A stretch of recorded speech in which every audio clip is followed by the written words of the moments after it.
All right, revisiting something I haven't looked at in months, even though it's been sitting here since April. I actually started playing the weekend of the historical battle, which was April 5th or so. April 6th and 7th, looks like. So I think I started on the 5th. But regardless, it has been several months now, and this had sat here languishing on like the 9 a.m. or 9:30 a.m. turn. Finally cranked out a couple more turns on it.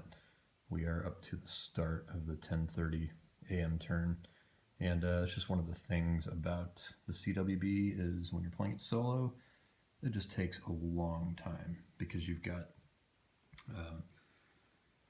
offensive, defensive fire phases, and when you've got a line, the turns move pretty quickly when the lines aren't in contact with each other. When they are, like they are here, you can see there's a major line there along the hornet's nest.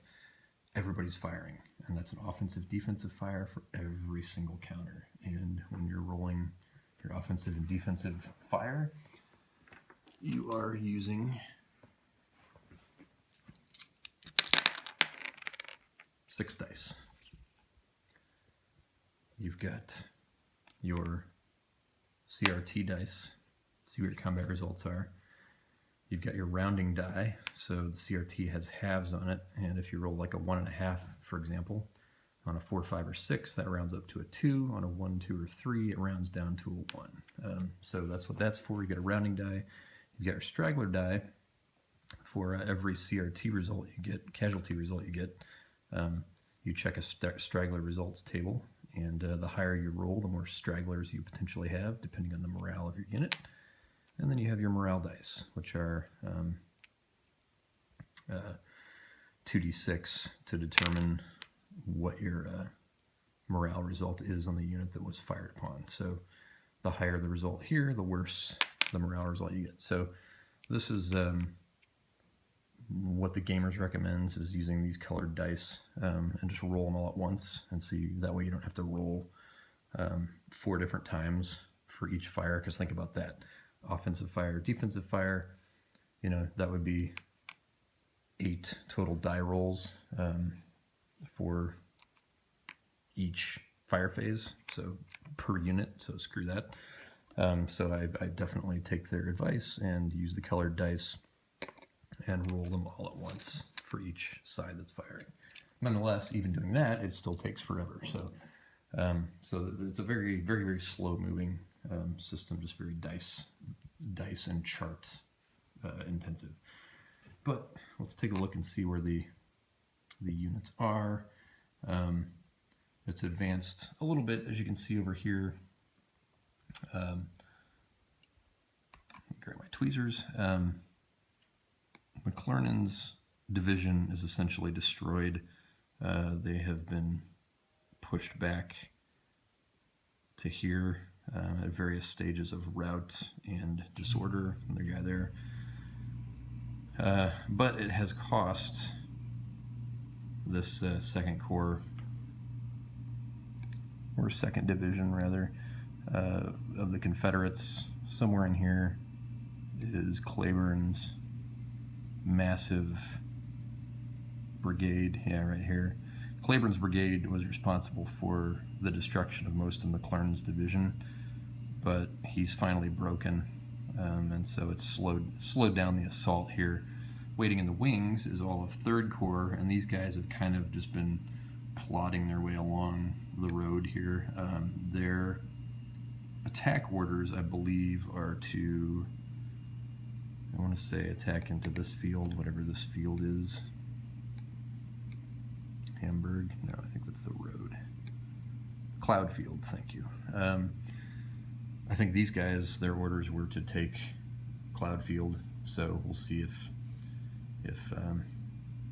really, I kind of need to get these guys out of the way now because they're pretty well spent, so I will probably try an initiative roll, although they may actually have achieved their victory point objectives. I want to say they were just supposed to take the church, which is there, so their attack orders may be done, and I may be able to simply leave them in place and have the 3rd Corps move through, and then let these guys start recovering some stragglers because they're going to need it. And as you can see, there's really no way to prevent the Union units here along the Hornet's Nest, sunken road here. One guy's already been pushed, just literally destroyed and gone from this victory point location. There's no way to keep these guys from getting flanked. The Confederates are just going to sweep around. So as you can see, I'm busy back here. Using some initiative, I also finally got some orders in from Grant. He just ran up here and delivered and did some in-person orders to Wallace's division. And so I had Wallace move up and extend this line here that Sherman, who I got initiative on, he was able to give himself some orders to go and link up with the 4th Division here in Cloud Field, and so to make a coherent line along this road, which will be kind of the rear guard last stand of the Union line, because these guys are going to get pretty well overrun in short order. And this flank here, these guys are probably going to have to refuse the line back here as the Confederates try and come around and get on the left flank of the Union line. I mean, this is a strong position at the Hornet's Nest. This sunken road here where the guys are defending really gives some good benefits. Let me set the camera down finally, since I don't think I need to move it too much more. But the Hornet's Nest, these hexes here are all sunken road, which give nice bonuses to both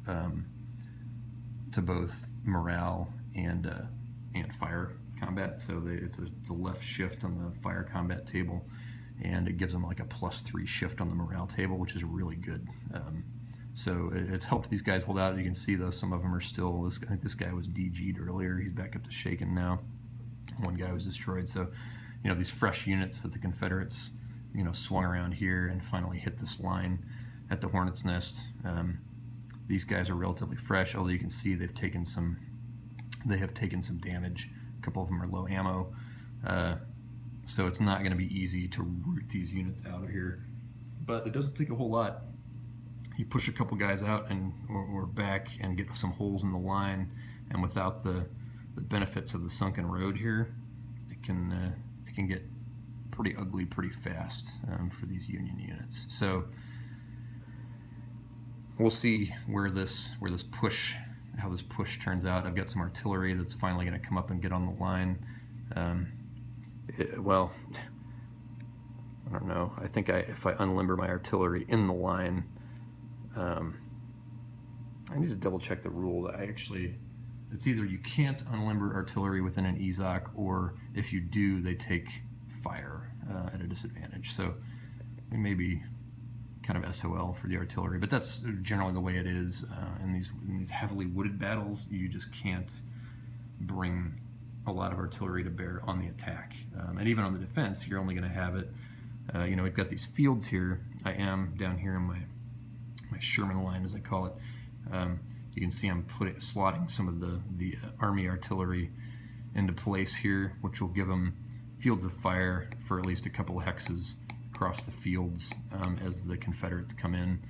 Otherwise, you're just stuck firing from adjacent hexes with your artillery in these heavily wooded battles like this.